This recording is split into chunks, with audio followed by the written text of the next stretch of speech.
Hi అండి. Cervical stitch, cervical ఎన్సర్క్లాజ్ అంటే సర్విక్స్ని tight చేసే ప్రొసీజర్. కొంతమందిలో మిడ్ ట్రైమిస్టర్లో అంటే 4th month, 5th month, 6th month ఇలాగా రిపీటెడ్గా అబార్షన్స్ అవుతూ ఉంటాయి. దీనికి మోస్ట్ కామన్ కాజ్ ఏంటంటే సర్వైకల్ ఇన్కాంపిటెన్స్, అంటే సర్విక్స్ బేబీని అప్పటి వరకు హోల్డ్ చేయగలుగుతుంది.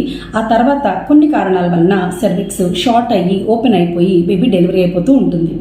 సో ఇలా జరగకుండా ప్రివెంట్ చేయడం కోసం మనం నెక్స్ట్ ప్రెగ్నెన్సీలో 3rd మంత్ అంటే ఎన్టీ స్కాన్ అయిన తర్వాత జెనెటిక్ అబ్నార్మాలిటీస్ రూల్ అవుట్ చేసుకుని అరౌండ్ 13-14 వీక్స్ ఆ టైంకి మనం ఈ సర్వైకల్ స్టిచ్ అనే ప్రొసీజర్ చేస్తాం.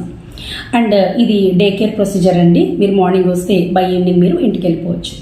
అండ్ కొంతమందికి హిస్టరీ బేసిస్లో, అంటే ఎవరికైతే ముందు ప్రెగ్నెన్సీస్లో ఇలాంటి అబార్షన్స్ హిస్టరీ ఉందో వాళ్ళకి, అండ్ కొంతమందిలో ప్రజెంట్ ప్రెగ్నెన్సీలో స్కాన్స్లో మనకి షార్ట్ సర్విక్స్ అని ఇస్తారో వాళ్ళకి మనం ముందు జాగ్రత్తగా ఈ ప్రొసీజర్ చేస్తాం. ప్రొసీజర్ అయిన తర్వాత బెడ్ రెస్ట్, కొన్ని రకాల రెస్ట్రిక్షన్స్ అండ్ ప్రొజెస్ట్రాన్ సపోర్ట్ ఇవ్వడం ద్వారా మనం చాలా కేసెస్లో మనం 9th మంత్ వరకు కూడా ప్రెగ్నెన్సీని కంటిన్యూ చేసే అవకాశం ఉంది.